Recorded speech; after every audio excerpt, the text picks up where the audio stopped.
It's nice to see all of you. I want to thank you for coming tonight. There's a lot of places you could be besides attending a seminar, home with your family or visiting friends or having a party or whatever.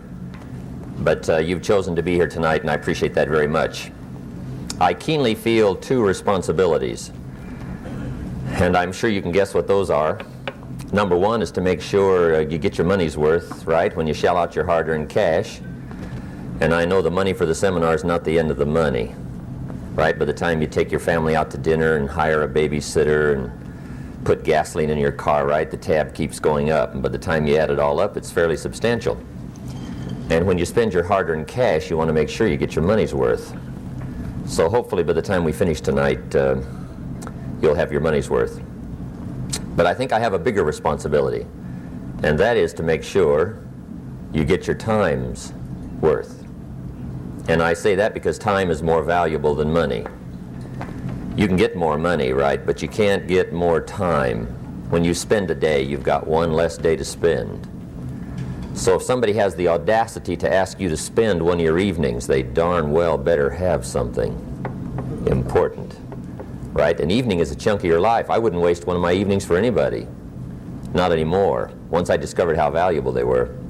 So hopefully by the time we finish tonight, you'll have your time's worth as well as your money's worth. Okay, we're going to take a break about halfway. Not just for the smokers, but for everybody. We can't sit here right 3 hours straight. That would be asking a little bit too much. Somebody once said, the mind can only absorb what the seat can endure. And I think that's true. So we're not going to make you endure too long before we take a break along about midway. We'll stretch a little bit and then we'll come back and we'll finish up. Does everybody have note paper? Some note paper. If you don't have some, borrow from your neighbor. Make sure you've got something to take notes on. This is a work session tonight, okay? I have not come to entertain you, as you can tell by my opening joke, right? I wouldn't make it in Las Vegas. We don't have a dog and pony show tonight, but we've got some ideas to share.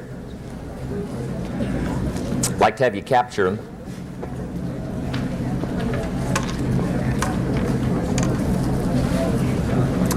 Also, if there's several members of one family, my suggestion is all of you take notes. One will capture what the other one might miss, and that way you'll come up with a more complete set. I think you'll be happier about that. Okay, hopefully everybody can find a seat tonight. It's kind of jammed in here. Do we have any teenagers? Teenagers, 19 years or younger, would you stand up? No cheating on this now. 19 years or younger, stand up wherever you are. All over the audience. Let's give them a hand. Hey, nice to see you. Thank you very much. I'm always flattered when the kids come. I've got a good story for you. Two little boys in school. One was very bright, the other one wasn't very bright. Teacher gave a test one day, 10 questions. And she's looking at the papers.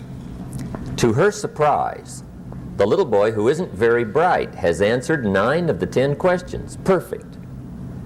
And the teacher thought, well, that can't be right. He's not that smart. So she looked at the other paper. The little boy who was very bright, he had answered 9 of the 10 questions perfect. The teacher thought, well, something's wrong. And sure enough, the answers to the 10th question was the problem. The little boy who was very bright, when he got to the 10th question, he didn't know the answer, and he was running out of time, so he just wrote down, I don't know the answer to this one, turned his paper in. Teacher looked at the other paper, little boy who wasn't too bright, and he had answered the 10th question, I don't know either, and turned his in.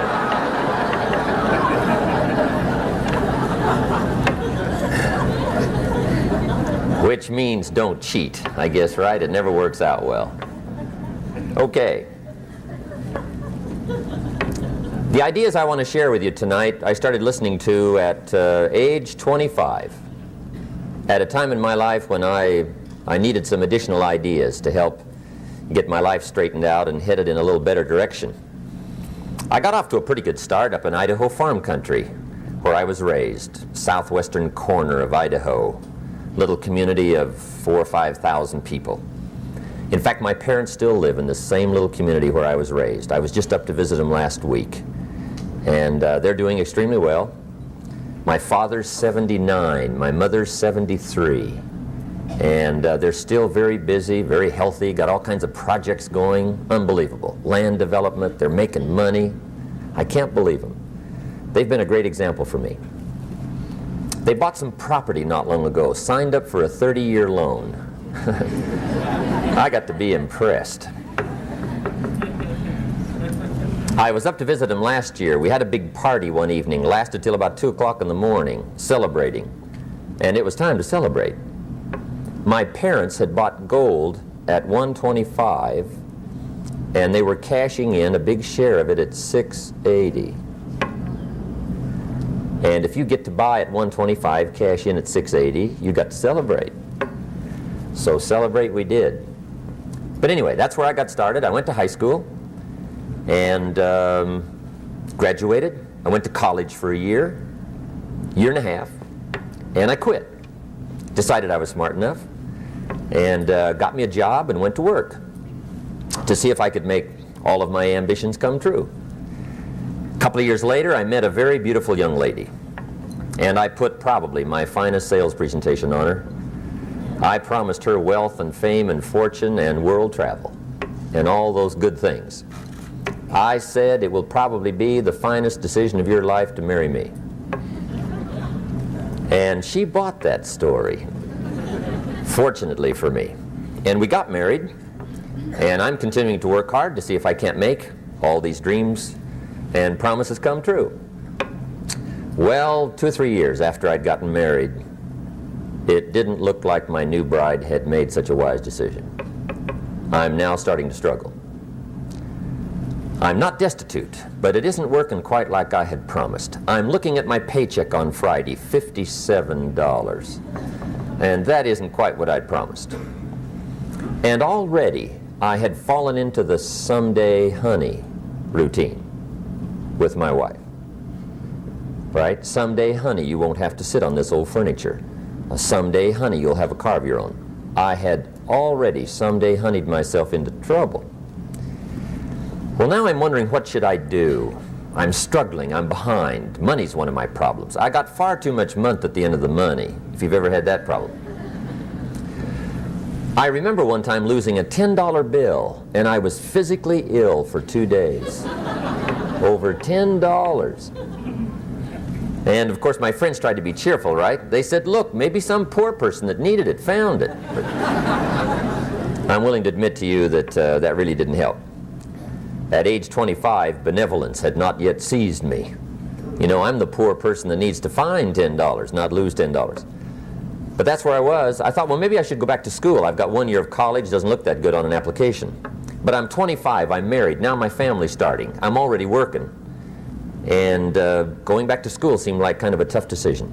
But that's where I was at that time in my life, wondering what I should do to really turn it around and make the promises all come true. Well, at age 25, good fortune came my way. And sometimes it's a little difficult to describe good fortune. Why do unique things happen to you when they do? I don't know. Part of that's a mystery to me. One of my friends says, well, things don't just happen. They happen just. Maybe that's it. I don't know. But my good fortune was, at age 25, I met a very remarkable man. He was a businessman. He was wealthy, apparently looked very happy, prosperous to me when I met him. And my good fortune was, a few months after I met this unique man, his name was Mr. Schoaf, Mr. Earl Schoaf. He hired me, gave me a job, and I went to work for him. And I spent the next 5 years working for him. And during that 5-year period, Mr. Schoaf shared with me his ideas that helped to change my life. Unfortunately, at the end of that 5 years, Mr. Schoaf died. But I did get to spend 5 years with this very remarkable man. And the best thing he gave me during that period of time was not a job. The best thing he gave me was the benefit of his philosophy. How to be wealthy, how to be happy. And his ideas worked for me. Then about 16, 17 years ago, I was living in Beverly Hills. And I was going through all the notes that I'd gathered up during that period. In fact, that's one of the major things Mr. Schoaf taught me. Take good notes. Don't miss anything. Don't make your mind a filing cabinet trying to remember everything. Jot it down. If you hear a good sermon, take notes. If you read a good book, take notes. If you hear something good, jot it down. If you think something good, put it on paper. Then you can go over it. Repetition is the mother of skill.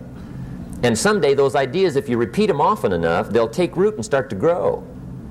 And someday they'll show up in your bank account, and your personality, and your language, and your dress, and your lifestyle. So he got me hooked on taking notes, and I did during that time, and I've taken them now all these years. And on this particular day, I was going through all those journals, and the idea occurred to me, why don't I share this with other people? I've used it to build some of my other companies, but I'd never shared it with the public. And I thought, well, that'd be an intriguing idea. See if I could put into words my feelings and my ideas that helped me to make major changes. So I thought, well, I might as well try it. So I put the material together that I thought was the most important, and 17 years ago, at the Beverly Hilton Hotel in Beverly Hills, a few blocks from where I lived, I gave my first seminar. And fortunately, tonight, you are not in on my first seminar. I struggled. It really wasn't quite that good. In fact, I'm willing to admit now it was so bad. If I hadn't have been conducting it, I'd have gone home. That's how bad it was. But when you're doing them, it's hard to leave. But anyway, I struggled through it, did the best I could, and decided, well, I'll try it again, see if I get any better. Sure enough, I got a little more comfortable with making the presentation. And then I got invited other places to share my story, my ideas. And little by little, it started to grow. And finally, now it's become my major enterprise. I've arranged my other business affairs so I can spend most of my time now doing what I really like to do, and that's share ideas, talk about things that matter with people who care. And now the seminar's been translated in several languages, so I get to travel to other countries and share my feelings and my ideas with other people around the world. And tonight, I find myself in Anaheim, and I'm pleased to be here. What I would like to do is to share with you what I think made the major difference for me. I don't claim to have all the answers for doing well, but I've got some that worked for me. And what I would like to do is pass it along to you. That's the purpose of the seminar tonight, for you to pay your money and spend some of your time to be here, is to see what you think of my ideas. Just capture them, take them home, and edit them as much as you wish. Throw out what you don't like, try what you do like, and see what happens. But give me your attention for the next little while, and let's go through the ideas that I think the major things that help me to really make the changes in my life. Okay. Let me give you the table of contents first. I'm going to cover 5 subjects. Let me give you those 5, and then we'll come back and take them one at a time and we'll go through them. Okay, the first subject is personal development, which is the best place to start, right? If you don't start there, nothing much is going to happen. Here's the big challenge of life. You can have more than you've got because you can become more than you are. That's the challenge. And of course, the other side of the coin reads, unless you change how you are, you'll always have what you got. I have found in my experience that income does not far exceed personal development. Now, sometimes income takes a lucky jump, but sure enough, unless you grow out where it is, it'll usually come back where you are. Life has strange ways. If somebody hands you $1 million, best you become a millionaire quickly, so you get to keep the money. Otherwise, sure enough, it'll disappear. Somebody once said, if you took all the money in the world, divided it up equally among everybody, it would soon all be back in the same pockets. Incredible. Success is something you attract, not something you pursue. Success is looking for a good place to stay. So instead of going after it, you work on yourself. Personal development. See, the major question to ask on the job is not what are you getting. The major question to ask on the job is what are you becoming? See, the big question is not what am I getting paid here. The big question is what am I becoming here? Because true happiness is not contained in what you get. Happiness is contained in what you become. So that's our major subject for tonight, personal development. Of all the assignments Mr. Shoaff gave me at age 25, this was probably the most difficult. In fact, I'm still working on this one. I think it's an unending challenge to see what you can become. The next subject is called Basic Laws. And it's good to study the basics. And I call these basics primarily because they come from the Bible. Now, I'm not a theologian or a minister, and that'll be apparent. But Mr. Shoaff taught me that the Bible was a good textbook for ideas and stories and success equations, how to live the better life. I found out that was true. He also taught me that the Bible is as practical as it is spiritual, and I found out that's true. If you look at your bank account and your income and you're not happy, there's several places in the Bible to check to see what the heck's wrong so you can make the changes. And we're going to cover some of those tonight, called basics. Okay. The next subject is my favorite, setting goals. Mr. Shoaff taught me how to set goals. What a favor that was. One morning at breakfast, shortly after I met him, he said, "Jim, let me see your current list of goals and let's go over them and talk about them." He said, "Maybe that's the best way I can help you get a better direction started." And I said, "I don't have a list." He said, "Well, is it out in the car or home somewhere?" I said, "No, sir. I don't have a list anywhere." He said, "Well, young man, that's where we got to start." He said, "I can tell you right now, if you don't have a list of your goals with you," he said, "I can guess your bank balance within a few $100s. Which he did. And that got my attention. I said, "You mean my bank balance would change if I had a list of goals?" He said, "Drastically." That day I became a willing student how to set goals. And sure enough, learning how to set goals changed my life. And I often wondered why no one had ever taught me how to set goals up until age 25. I went to high school, but if they offered it, I missed it. I went to college for a year, never heard it. I worked for Sears. Really. And to my knowledge, Sears never taught it. Right? How to set goals. So here I am, age 25, married, my family's starting, I've been to college, I'm working, and I still don't know how to set goals. But fortunately, when I was 25, I met the man who taught me how, and it revolutionized my whole life. Economically, socially, personally, it's incredible. So I want to share with you tonight what Mr. Shoaff shared with me, how to set goals. It can be a life changer. Okay. The next subject is the negative part of the seminar. Life is part negative, so we got to talk about the negative. And this subject is called diseases of attitude. Diseases of attitude. There's a lot of things that can wreck your chances to do well. We live in a rather dangerous world, so you got to be not only wise, you got to be careful. Now, attitude diseases are just as bad as physical diseases, right? High blood pressure, heart trouble. I mean, a lot of things lace your chances to do well. So you've got to be careful. And attitude diseases are deadly. I mean, they'll destroy all the good things you start. Okay? So we'll go through those attitude diseases, how to spot them, how to look for them, what they are, and the cure. And I'm a pro on these because I've had them all, so I can give you excellent advice on these. Now, the last subject we're going to consider tonight is called the day that turns your life around. The day that turns your life around.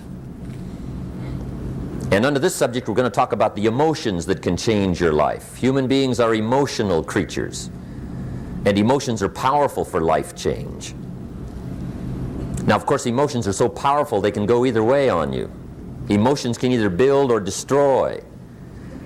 So you really have to employ emotions properly. We call civilization the intelligent management of human emotions. If you can intelligently apply your emotions in the right direction, no telling what can happen. Could turn your life around one day would be sufficient. So we'll talk about those. Okay. Now that's a lot to cover in one evening, but we'll keep at it here and see if we can't get it all done. I'd like to have you now jot down the theme of the seminar. Every seminar should have a theme, I guess. We've got one. It's on some of our literature if you happen to notice it, but if you didn't, for your notes, here it is. The theme of the seminar goes like this. The major key 2, your better future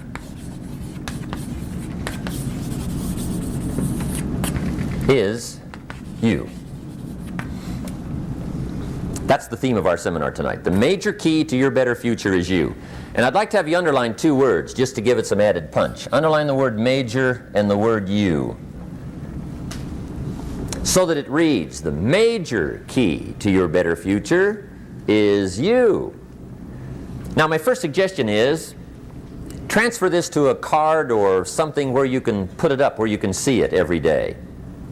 Preferably put it up where you can see it at the beginning of the day, before you go off to put the day together. This is a good phrase just to glance at, to keep in mind as you're putting the day together. It's called the silent seminar. If you'll just let this talk to you during the day, I found it to be tremendously helpful. The major key to your better future is you. For a big share of my life now, I didn't have this one quite figured out. Among a lot of things I didn't have quite figured out. Many things used to puzzle me back in those early days. I used to wonder why 2 people could work for the same company, one make twice as much money. Now see, that used to puzzle me. And maybe they were the same age, graduated from the same school, live in the same community, work for the same company, with the same products and the same services. They've got the same traffic, the same problems, and one makes $1,000 a month, the other one makes $2,000 a month.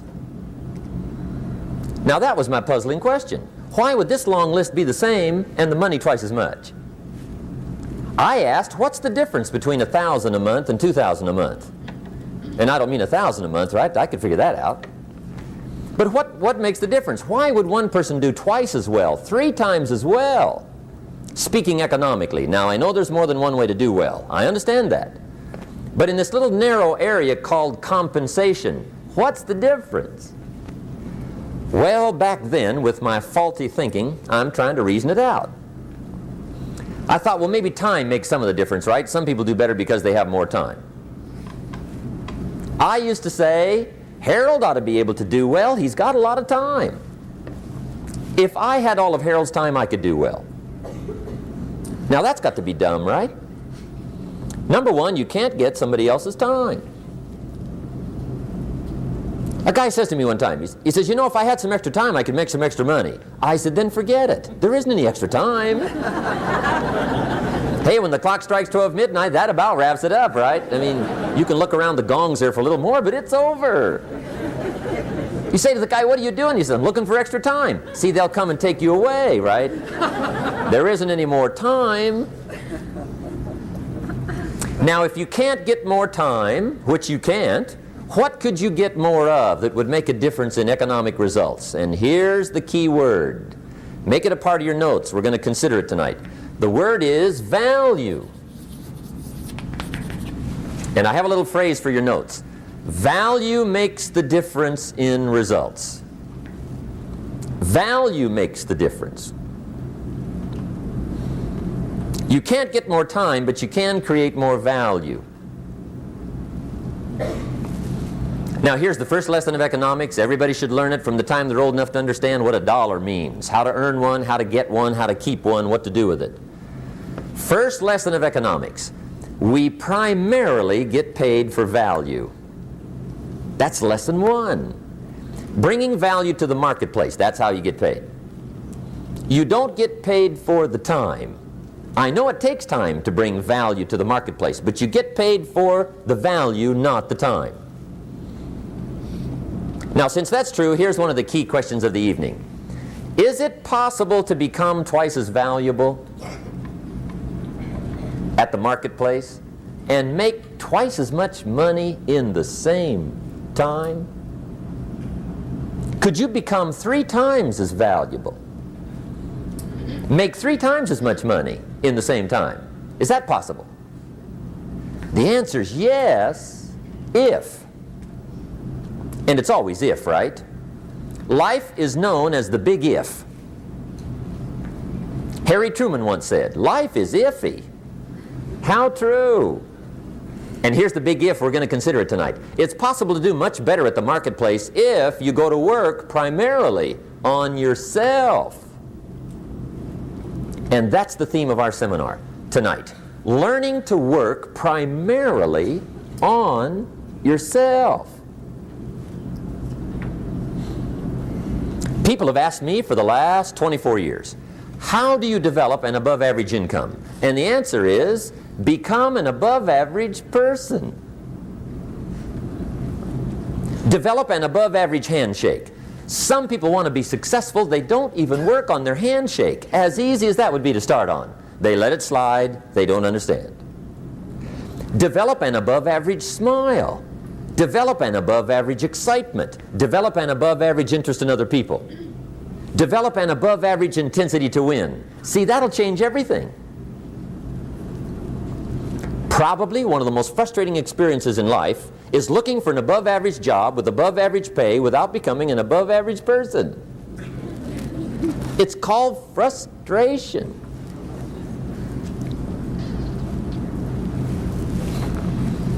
And Mr. Shoaff gave me probably the greatest clue he gave me when I first met him.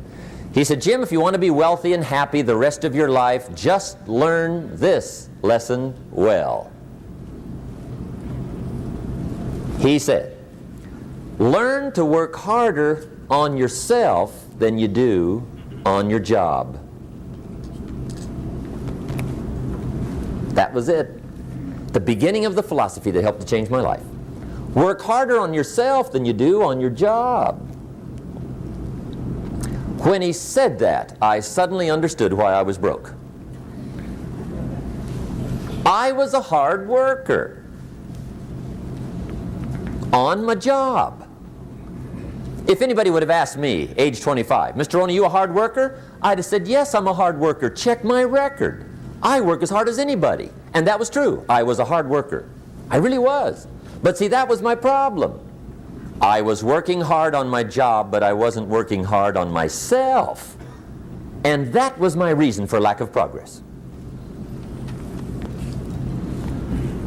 Some people look for more money, but they look for it in the wrong direction. The guy says, I need more money, I'm going to go work on my boss. Well, number one, bosses are notorious. They do not play fast and loose with the company till. I've never seen a boss get excited and triple somebody's wages, right? I mean, they don't behave in such an irrational manner. So see, that's not what you work on. Some people say, well, I'll go on strike for more. Well, big deal. The problem with that game is, once you start it, it's never over. You'll always have to strike. And I'll tell you what you get by demand. Little bitty pieces. Barely enough. And now inflation beats that game, right? The guy demands 10%. Inflation's 12. He's behind 2. Right? I mean, it never ends. So see, that's not the key to success. Maybe survival, but not success. The guy in sales says, I've got it. I'll get me some of those books that teach you the tricky sales. And I'll go leap upon my prospects, dazzle them with my sales footwork, grab their money before they know what's happened. Well, you can play those kind of tricks if you want to. My observation shows the last 24 years, you wind up at the bottom of the economic ladder, not the top. See, it's not what you get by tricks. It's not what you get by demand. It's what you get by performance that counts. So that's one of the key phrases of the evening. It's performance that counts. And I discovered this. Performance comes from inside, not outside. For a share of my life, I'm looking for the answers to do well outside. Found out they were inside.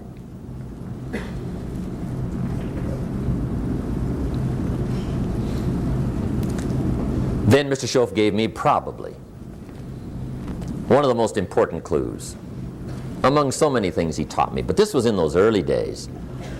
Mr. Shoaff is very kind, but he was also very abrupt. And he had these interesting questions to ask. I'm giving him a little rundown one day on how things hadn't worked out for me. He said, Mr. Owen, I've got the answer for you if you will listen carefully. And listen carefully I did that day and for the next 5 years. If somebody's wealthy and happy, you gotta listen.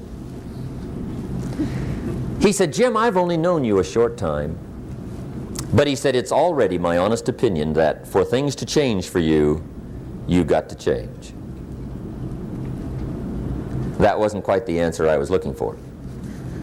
But that's the answer he gave me, and I pass it along to you on this warm summer evening in Anaheim, California, 1981. For things to change for you, you've got to change. Otherwise, it isn't going to change. Before I met Mr. Shoaff, I used to say, I sure hope things will change. Right? That seemed to be my only hope. If it isn't going to change, I'm in serious trouble. And then I discovered it isn't going to change, so I'm in serious trouble.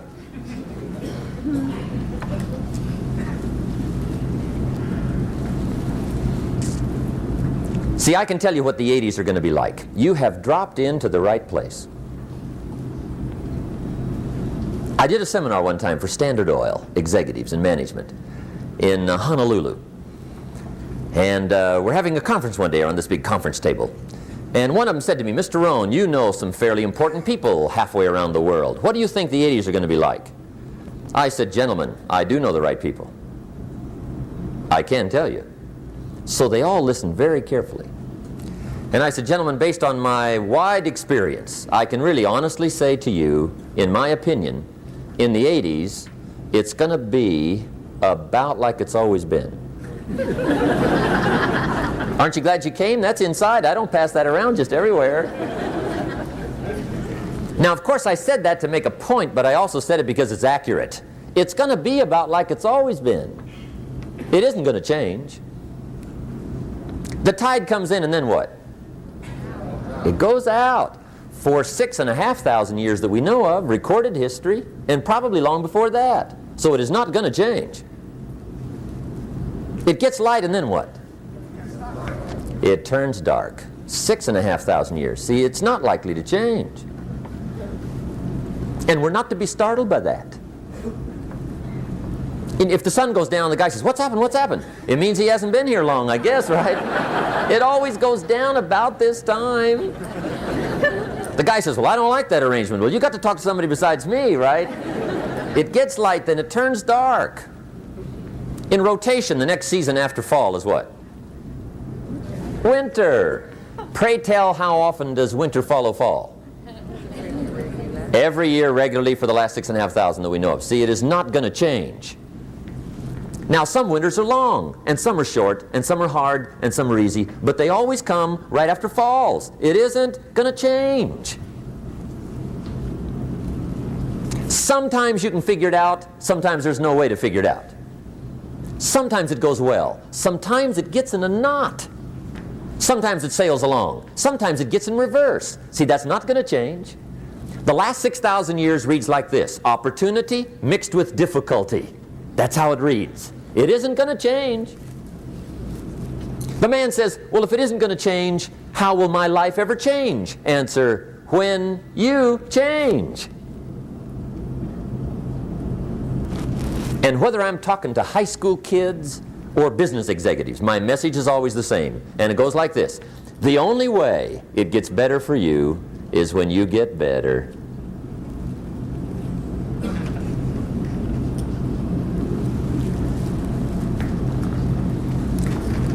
Let me give you the 4 major lessons in life to learn. Here's 4 majors. It's good to study the majors. In our weekend seminar we teach. Some people don't do well because they major in minor things. You've got to be on the lookout. At the end of every week, end of every month, you've got to check, make sure you're not spending major time on minor things. We go through that whole series. Majors and minors.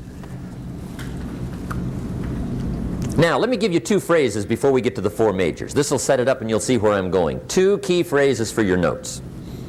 Here's the first one. Life and business is like the changing seasons. That's the first phrase.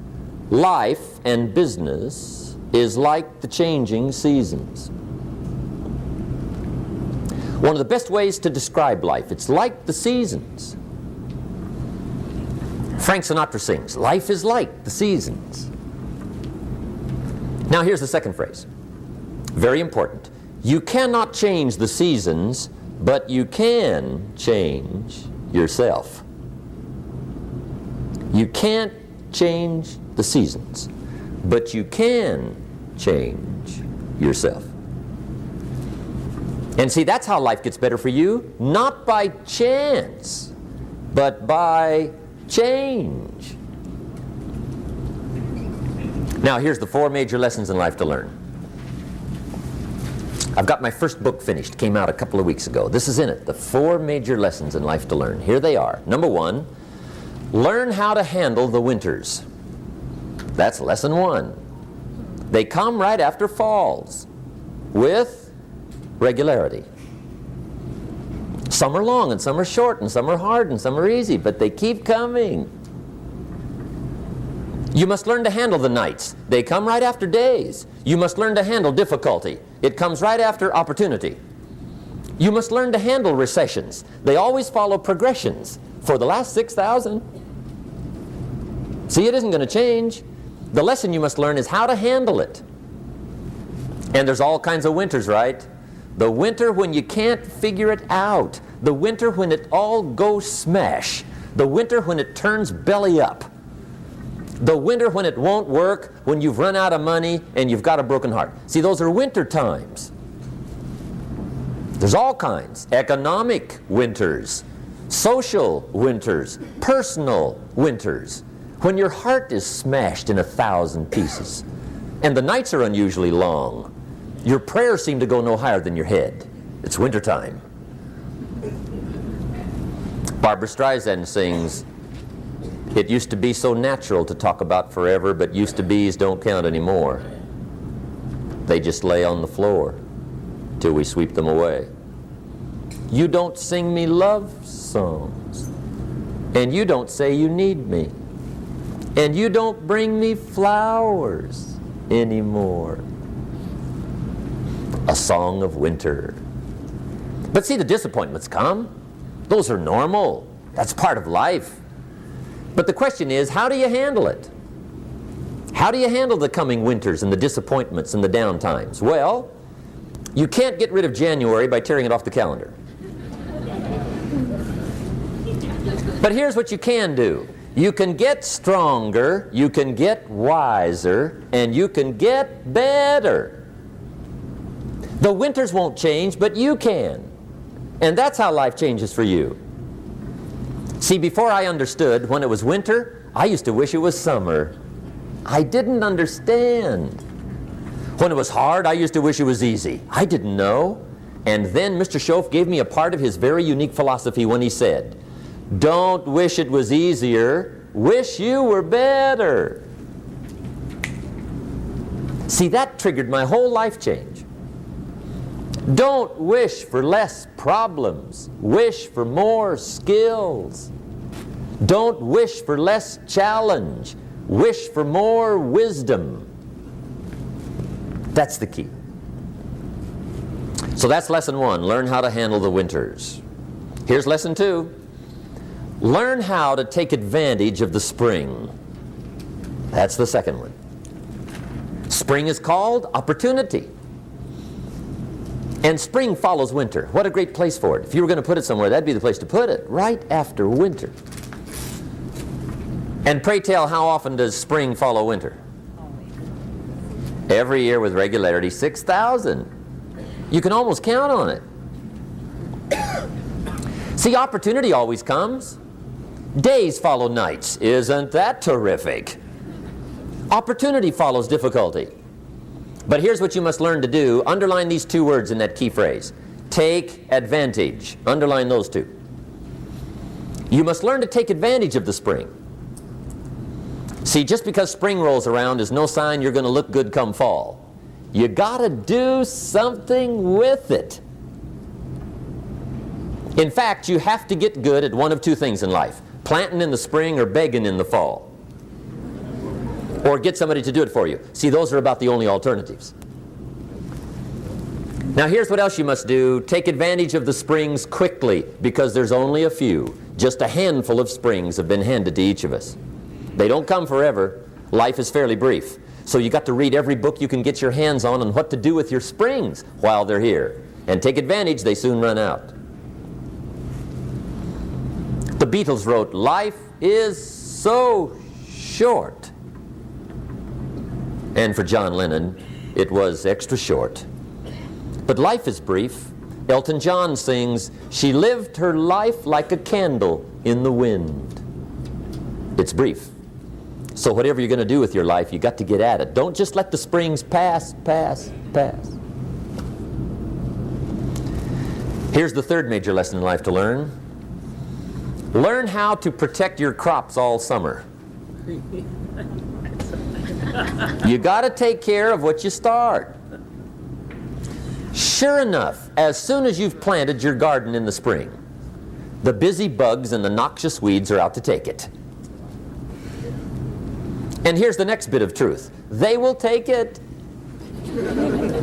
unless you prevent it. And that's the third major skill to learn. You've got to learn to prevent the intruder from taking all the good you start. It's one of the challenges. Here's two key phrases under number 3. First one, all good will be attacked. On this planet. Maybe not the next one we get to, but on this one, all good will be attacked. Every garden will be invaded. Not to think so is naive. And here's the second phrase. All values must be defended.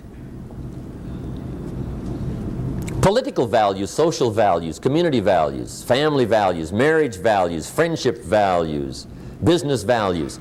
Every garden must be tended all summer. Third major lesson. Now here's number 4. Fourth major lesson in life to learn. Learn how to reap in the fall without complaint. Learn to reap come harvest time without complaint. Take full responsibility for what happens to you. It's one of the highest forms of human maturity, accepting full responsibility. It's the day you know you've passed from childhood to adulthood, the day you accept full responsibility. And another note, learn to reap in the fall without apology. Without apology if you do well, and without complaint if you don't. That's maturity. I used to have that long list of reasons why I wasn't doing well. To explain. You got to explain, right? Otherwise you're going to look bad. I used to have this funny list called Reasons for Not Looking Good.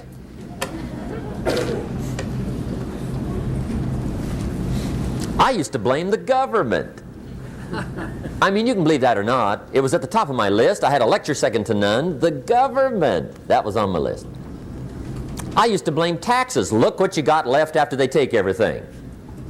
And they expect you to do well. That was on my list there. Prices, that one's easy, right? You walk into the supermarket with $20, come out with a little half bag. So I had that on my list. I used to blame the weather. I blamed the traffic. I used to blame my car. I blamed the manufacturers. I used to blame the company. I blamed company policy. I used to blame the training program. I blame my negative relatives. They were always putting me down.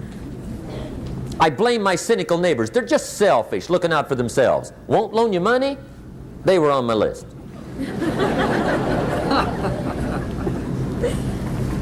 I used to blame the economy. I blamed the community.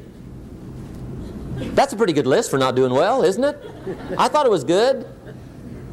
I'll never forget one day, Mr. Schoaf was very kind, but he was also very blunt, and this was no exception.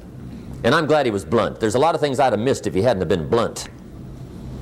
One day, with sort of a curious look on his face, he said, "Jim, just out of curiosity, tell me, how come you haven't done well up until now?" Excellent question. I thought, well, so I won't look too bad, I'll go through my list. And this list I just gave you, I put that on him. And he was very patient. He let me go through the whole thing, the government, the weather. I went through this whole thing. When I finished, he looked my list over very carefully. He said, Mr. Rohn, big problem with your list. You ain't on it. How brilliant.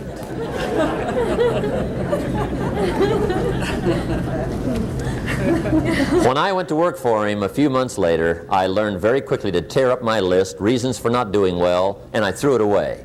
And I got me a fresh piece of paper. And I put one word on it. Me. There's a Black Heritage spiritual that says, it's not my mother nor my father, nor my brother nor my sister, but it's me, O Lord, standing in the need of prayer. See, I used to blame everything outside. And then let me give you a little philosophy that helped turn my life around. For your notes, here it is. It's not what happens that determines the quality or the quantity of your life. It's not what happens. And the reason is because what happens happens to about everybody. No different. The sun went down on all of us last night. A common event, a happening. And I found out that the same things can happen to two different people. One gets rich and one stays poor. Why is that? It's because it's not what happens, but rather it's what you do that changes everything. So that's a key phrase. It's not what happens, it's what you do. What happens is about the same. You might put that in parentheses here. Same. What people do, that's what's different. Anything can happen, right? Everything can happen. I've heard all the stories. I've been one of the stories. Hey, we could all tell stories all night long, right? Happenings. Anything can happen. Have you heard of Murphy's Laws? Anybody here heard of Murphy's Laws? Okay, most of you have. Murph had these laws. One of them was, if anything can go wrong, it will. That's one of Murphy's Laws. He was not one of the great positive speakers of the day. But anyway, it's still true though, right? Anything can go wrong, everything can go wrong. For sure. I've fallen out of the sky so many times. Once to the tune of a couple of million. Devastating. Took me a while to survive that one. Now, it wasn't all that much, but it was all I had. Right? I mean, that's when it's much, right? When it's all you got. If you got 3, 2 go, you got 1 left, you ain't looking that bad. But when it all goes. Has anybody been there when it all went? Anybody? Come on, the rest of you liars. Go ahead. Hey, we've all been there, right? When it all went. Of course, it used to be a long time ago, right? When you ran out of money, got to 0, you were all through. Heck, now you can whistle right on by 0, right? I mean, they will bury you. That's what they will do.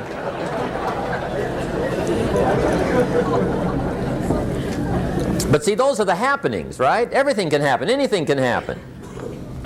But it's not the happenings. It's what you do about it. Somebody says, yeah, but you don't understand the disappointments I've had. Come on. Everybody's had their share. Disappointments are not special gifts reserved for the poor. Everybody has them. The difference is what you do about them. It's not the weather. I used to blame the weather, and I discovered it rains on the rich.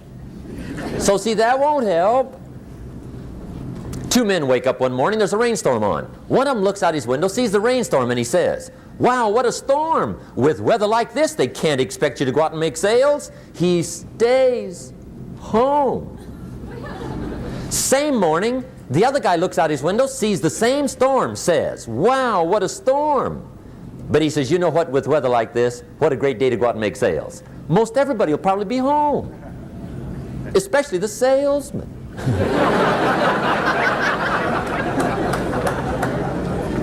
See, that's the difference in how your life works out. It's not what happens, it's what you do.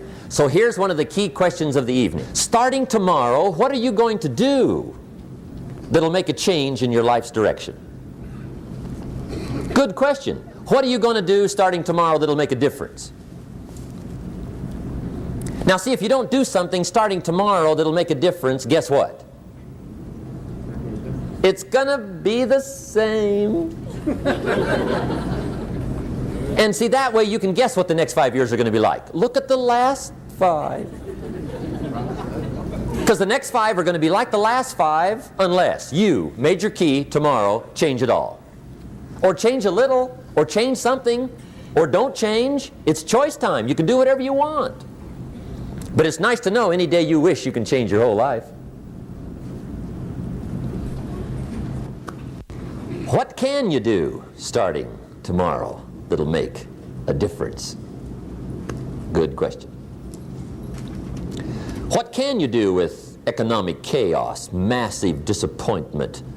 What can you do with a broken heart? What can you do when it won't work? Good question.